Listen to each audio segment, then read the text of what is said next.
What's good, YouTube?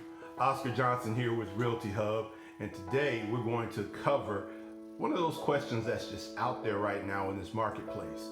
Have you, a buyer, been trying to go to one of these new construction communities to purchase a house only to be turned away, saying we don't have inventory, saying it's going to be October, saying anything but sign here? Well, today I'm going to tell you about why that's happening. So if that's why you're here, even before we get started, click subscribe, click that notification bell. That way you'll know when I put new videos out. Let's get after it. All right, so perhaps the largest problem right now with new construction homes in this marketplace is a simple matter of economics: supply versus demand. Renters in this market who are looking to purchase homes are running into something that they really didn't count on, but it's kind of plain from sellers in this market. If you think about it, when you sell a home, what's the very next thing you need? Unless you're moving out of town, you need a place to go, right? Exactly.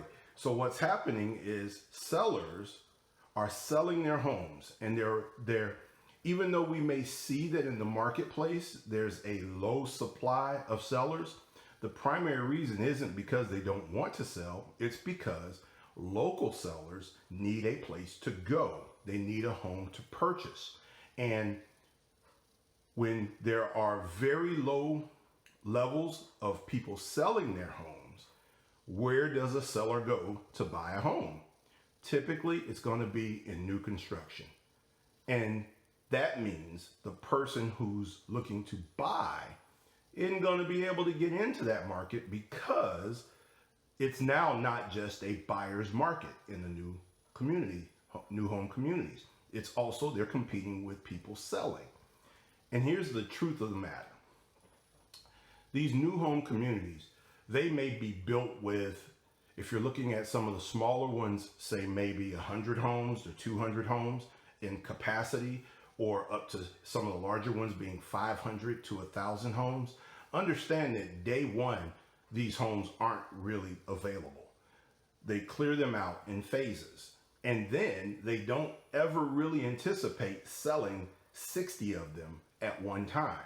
They have these time frames built out such that it might be supposed to be a 3-year project or 5-year project or 10-year project. And what they do is they build in these pricing increases that suggest after they sell 1, 2, 3, 4 homes, instantly there's an uptick in the price. Now, if you're a value home buyer, that's probably something that you want to pay attention to, because in the typical market, the first people in the community get the most equity by the end of the community build. But that's just a little tidbit. But what's happening is there are so many buyers flooding in the marketplace that each of the new home communities are outpacing themselves in terms of sales. So here's an example. Every year around this time, right here in really Central Florida, but Manatee County in particular, we have a phenomenon that we call snowbirds. Every year around October, sometimes as early as September, and many times throughout the Christmas holidays, the snowbirds come down. These are people who may live or work in places like Michigan, Ohio, New York. They come down and they either purchase a second home or they retire to this area. And many times those second homes, they're only in for, say, the winter months. From October to right around now, April, you usually see a decrease in the amount of traffic that comes in. Those are our snowbirds. Well, this year, it was a little bit different, and this will get into one of the later reasons that supply is so low. Is there was almost a little pause, and we can blame this on COVID, with the nation going through what it went through.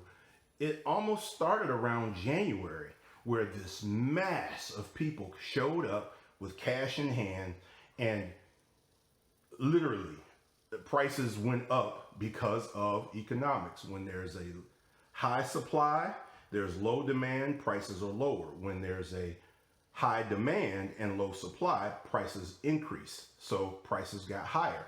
That's precisely what happened. And folks coming in town, they actually came with money, large money. So you started seeing those, even the smaller median houses prices between 200 and 250 start creeping up and up and up. So now even the smallest house is legitimately selling for better than 300,000. So supply and demand is really the largest contributing factor as to why we can't purchase new construction homes right now.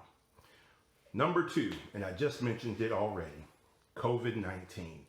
Oh my goodness, it's touched the economy on many, many levels. But those of you who are from here and those of you who are interested in moving here, you had to have paid attention that our state being Florida, was one that really didn't shut down.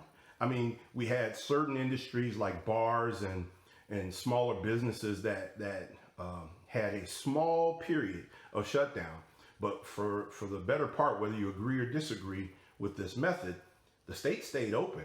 So what happened is you had a bunch of people who did not necessarily lose their jobs. And these are the folks that are high wage earners, the folks that are in your more traditional the businesses kind of things.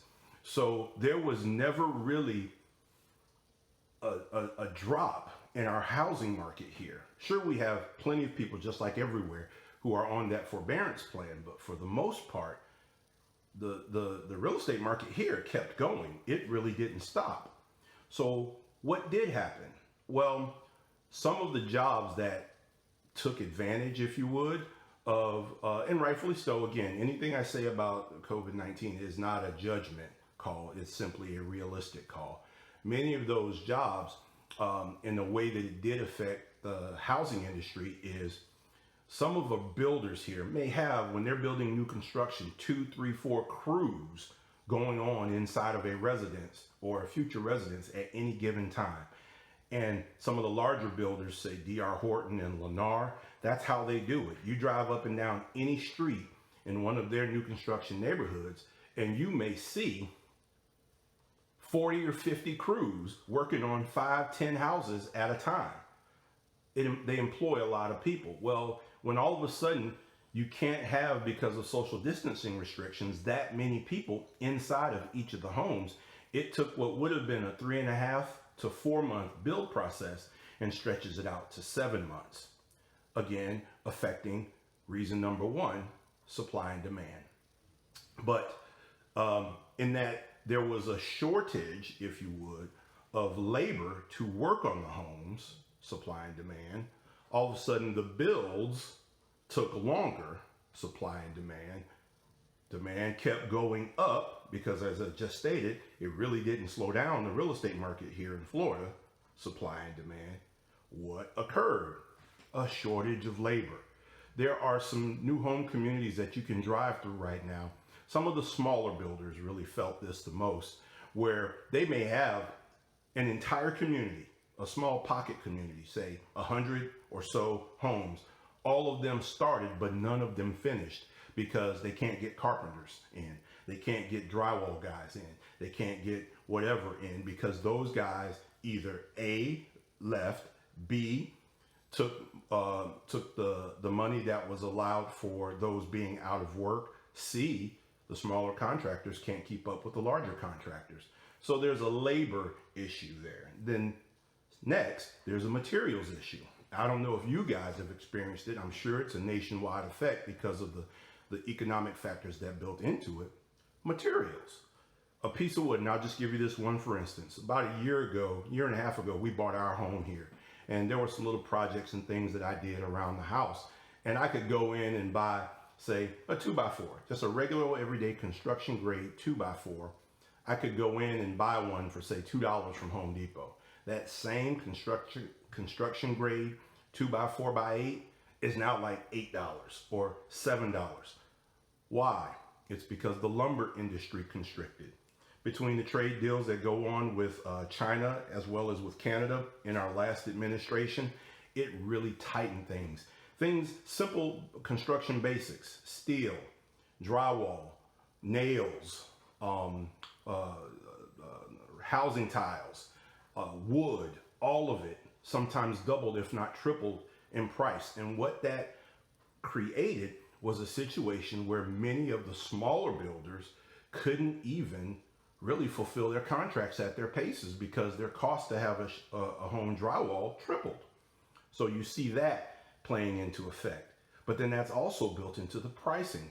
Why is it that a house is $100,000 more? Because a piece of wood costs 3 times more than it did 6 months ago. So those are really, and I mean, I don't mean this to be an exhaustive list, but those are just kind of the top reasons, if you would, that COVID had an effect. Number 3, remote workers. Oh man, there are entire towns. I just read an article a couple of minutes ago about how Kansas and Baltimore and places that may have had struggling economies were offering incentives for people to that are now going to be remote workers to move to their towns. $5, $5,000, $10,000, that kind of thing. Well, we've never really had to deal with that here in Florida because honestly, we're 9 or 10 months of sunshine, and even those other 2 months, it's only periods of cold. It's really pretty and good weathered here year round. The only thing that we get, of course, are those nasty little hurricanes, but even those, they come each and every year, but they don't touch the entire state each and every year. And then we also have the rain. I mean, right here in the Tampa Bay area, we're talking about the lightning capital of the world.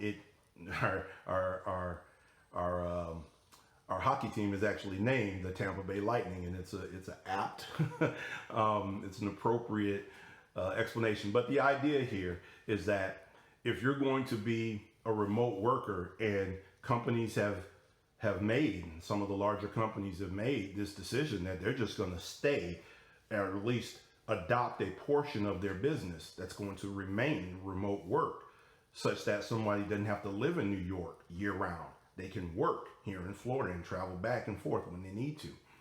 Well, what has happened is nationwide, there is a quick move to sell their homes. Florida, typically, one of the reasons it does so well and it attracts so many as a retirement community is that your money will go farther here in terms of housing. So you had people who aren't retirement age flooding to the state simply because they were able to sell their home for, I don't know, let's just pick on New York. They can sell their home for $600,000 and take $200,000 of that, or $300,000, and double their size right here in this area. So what you have, and COVID condensed this, especially with the idea of remote workers being able to do what they do now. You had this massive flash of not just retirement workers, but people who were going to continue working in a remote capacity flooding to the area. Once again, supply and demand. They're coming in with cash. And when you're bidding on a finite number of houses, what happens? The person who wants the house the most is willing to pay the most. Boop, boop, boop, boop. Prices tend to rise. So this is a serious reason that we might be looking at a lot more stable market here than what we're typically looking at as it relates to reason number 3, which is remote workers. Reason number 4, baby boomers. I'm just under that baby boomer, but my sister is a baby boomer. So there's definitely nothing critical about that age group. I think it was 1946 to 1964. I'm just outside of that. But baby boomers, they're retiring right now. And before the millennial generation, what was the largest generation as far as statistics are concerned? It was the baby boomers. And right now, they're all hitting that 55 to 60-year-old age, which is what traditional retirement says. So if you couple what would happen in a normal year, October November, December, there's a massive push right here in Central Florida for houses because we have seniors coming in. And it's not just seniors from the States, guys. This is all the way up from areas in Canada. There's a lot of Canadians right here in Manatee County. So we're not just competing with US dollars here. You saw a massive influx of people retiring. Now, if you look at some of the statistics, it will say that more baby boomers are working into their retirement years. But here's the thing, there are so many of them. You know, real estate is what it is because you can't make it anymore. You know, a piece of ground, the best thing you can do is build up on that piece of ground and provide additional housing, such as high rises. But the average house, they're just not making any more real estate. So the more people want of it, guess what? The higher the price gets. Well, there's more people in that age group, just generally, millions more people. And there may be more people who are choosing to work through those years, but there are even more people than normal choosing to retire. And the Southeast is one of the places that they come. So you see many, many, many baby boomers and now, again, we can't get away from this COVID effect here, equity takers moving in. There's at one time I was a investment counselor, and one of the things that we talked about in terms of investing people's money was that there was a shift coming. One of the largest movements of money from generation to generation was about to occur. Now, this was about 10 or 15 years ago, 20 years ago that I was making this statement, but we exist in that pocket right now. The transfer of wealth is just absolutely amazing. From the parents of the baby boomers coming to the baby boomers to those baby boomers now retiring. I guess I'm making the case kind of that the increase in the housing prices here in Florida, I don't know that it's going to drop anytime soon because it's not financing that's creating this. It's people moving to this area purchasing with cash, which will bring up my last point, your cash to close. Before this pandemic, you could walk into, an average person could walk into one of the new construction builders and they could maybe even get an FHA type loan where they would only need to put 3.5% down, maybe another couple thousand for basics and things that just aren't built into that. And that would be perfect. You could put a minimal amount down, your house would get built and you'd move in. Well, competition has kind of moved that to such, and this will blend into my next video, so definitely pay attention to this where I'll go into the financing process. What is a loan? A loan is a mortgage company or a bank saying, I will lend a specific amount of money based on a piece of collateral. That collateral needs to have the same value as the amount of money that I'm lending. They need to be equal or very close within. What has happened here over the last, say, 5 or 6 months is that the value, the dollar amount that people are paying for these homes has increased so fast, the appraisals can't keep up. I mean, literally, the appraisers who do the appraisals are many, many, many, many levels behind. Again, creating that distance between the 3-month and say the 5 or 7 month build time of a home from ground up. This is what I'm talking about. To the point that since the appraisals aren't keeping up, the amount of money that a person is looking to purchase, where they could have walked in with 3.5% of the standard accepted appraisal contract price, they're competing with people who are coming with $40,000 and $50,000 down and not necessarily waiting or caring up to wait for the appraisal to come back. With the number of homes, especially new construction, that are being sold, the question of the appraisal value isn't there. There are, I think, just in my immediate zip code, I want to say there were probably 100 homes that were still in a pending status, meaning they've been sold, they're just waiting for the approval from the banks to come through. So the higher dollar amounts, which will create higher appraised values, isn't the question. It's how much more money is that person now going to have to bring to the table. To the point, one of our largest builders in the areas, they stopped writing FHA loans, and they've even halted VA loans. Now, why would they halt a VA loan? Because one of the good things about those loan programs, FHA and VA, is that they are very specific on their appraisal amounts. So if there's an appraisal coming from behind, and if a person who rightly so should be using their VA loan because it has a $0 down component, you can get into a $400,000 house with like $4,000 if you're a VA and not pay PMI. And it's simply a great loan. What's happening is those appraisals aren't necessarily coming in fast enough, and the builders can't hold a property for an appraisal. So even folks with VA loans are not necessarily getting the first houses in this market. But in general, those are just 5 of probably 10, and I'm going to talk about those next 10 in the next video, the next 5 in the next video, reasons why it's so difficult to buy a new construction home in this day and age. I hope you got some good information here. Again, I'll ask you to be notified when I put out the next video. If you watch this one all the way through, go ahead and click the subscribe button. Click the notification bell, and it'll come out the moment, you'll be notified the moment that I hit it. All right? So for now, reach out if you can, and I'd love to talk with you. See you.